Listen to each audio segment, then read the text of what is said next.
আপনারা যারা আমার কমেন্ট বক্সে গালাগালি করছেন, গালাগালি করতে পারেন, সেটি স্বাধীনতা টিকিয়ে রাখার জন্য আপনার আগামীতে আপনার যেই গণভোট, সেই গণভোটে আপনাকে হ্যাঁ দিতে হবে।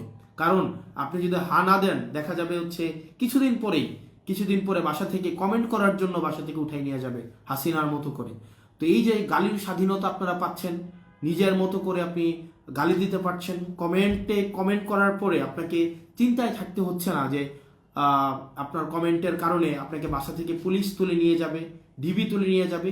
সেই স্বাধীনতাটাকেও যদি আপনারা স্থায়ী করতে চান, তাহলেও আমরা চাই গণভোটের পক্ষে আপনি ইয়েস এর পক্ষে অবস্থান করুন, হা ভোটের পক্ষে অবস্থান করুন। আমরা চাই না যে আমাদের ব্যাক স্পেসের ব্যবহার আমাদেরকে করতে হোক। আমরা 24 পূর্ববর্তী সময় আমরা দেখেছি যে আমরা একটা কিছু চিন্তা করলে আমরা তখনই বুঝতাম আসলে দ্বিমত প্রকাশের স্বাধীনতার অভাবটা কতটুকু, যখন কিছু একটা লিখে আমাদেরকে ব্যাক স্পেস দিয়ে আমাদেরকে মুছে ফেলতে হতো।